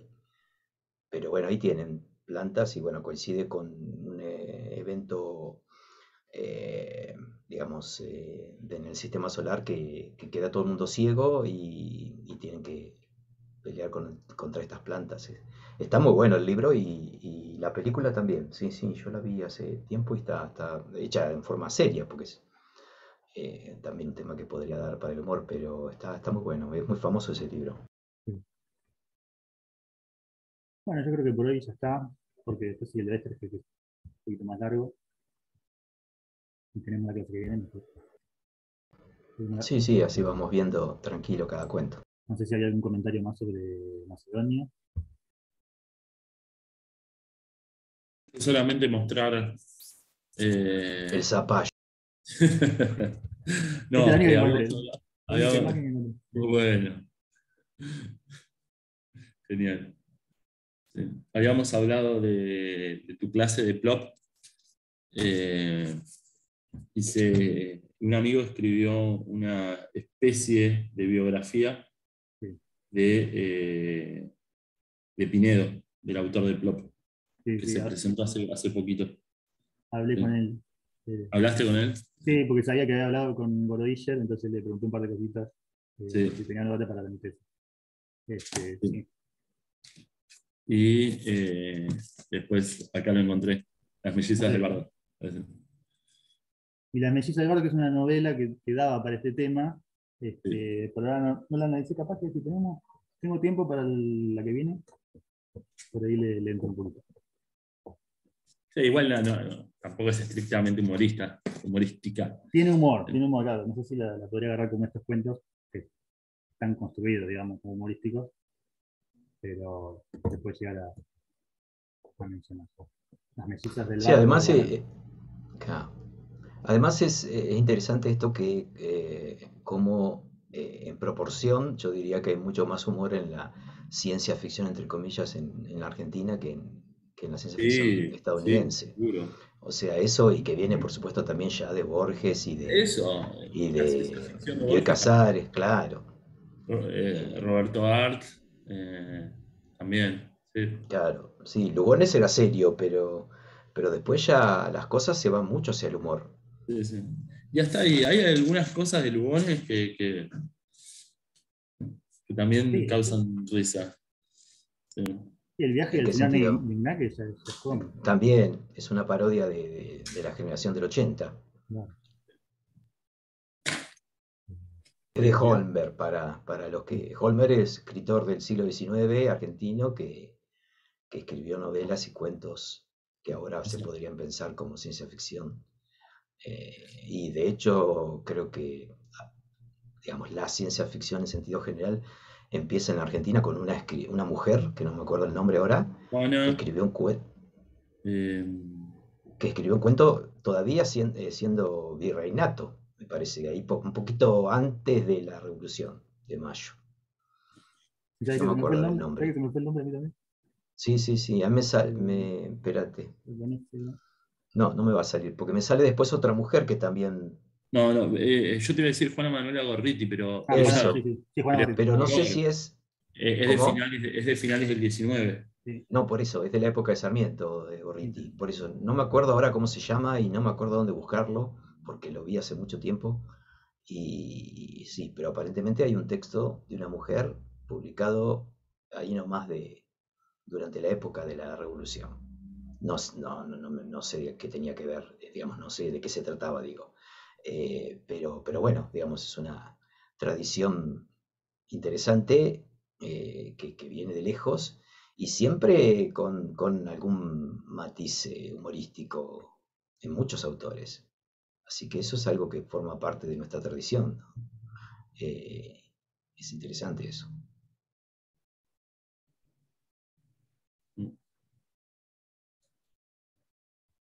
Bueno, Sí. Bueno, yo paso a la siguiente clase. vale. Bueno, gente, A ver, nos vemos la próxima. corto la. Mil gracias, nos vemos. Nos Gracias a vemos, todos, nos vemos gracias a el ustedes. martes. Hasta el martes. Chau, chau.